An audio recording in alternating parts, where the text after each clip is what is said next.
அப்போ 30 ஆண்டு காலமா சாராய கடை டாஸ்மாக் கடை மூடி இருந்த போது கூட அது வியாபாரம் நடந்துகிட்டு தான் இருக்கு அப்படின்னு சொன்னாங்கன்னா இதுல ஏதோ காவல்துறை அதிகாரிகளை சஸ்பெண்ட் பண்றதுனால மட்டும் இந்த பிரச்சனை தீர்க்க முடியாது.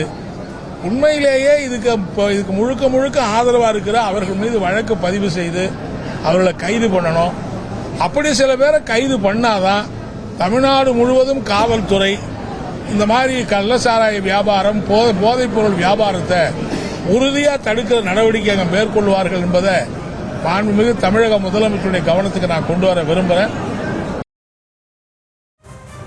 அப்போ 30 ஆண்டு காலமா சாராய கடை டாஸ்மாக் கடை மூடி இருந்த போது கூட அது வியாபாரம் நடந்துகிட்டு தான் இருக்கு அப்படின்னு சொன்னாங்கன்னா இதுல ஏதோ காவல்துறை அதிகாரிகளை சஸ்பெண்ட் பண்றதுனால மட்டும் இந்த பிரச்சனை தீர்க்க முடியாது. உண்மையிலேயே இதுக்கு முழுக்க முழுக்க ஆதரவா இருக்கிற அவர்கள் மீது வழக்கு பதிவு செய்து அவர்களை கைது பண்ணணும். அப்படி சில பேரை கைது பண்ணாதான் தமிழ்நாடு முழுவதும் காவல்துறை இந்த மாதிரி கள்ளசாராய வியாபாரம் போதைப் பொருள் வியாபாரத்தை உறுதியாக தடுக்கிற நடவடிக்கை அங்கே மேற்கொள்வார்கள் என்பதை மாண்புமிகு தமிழக முதலமைச்சருடைய கவனத்துக்கு நான் கொண்டு வர விரும்புகிறேன்.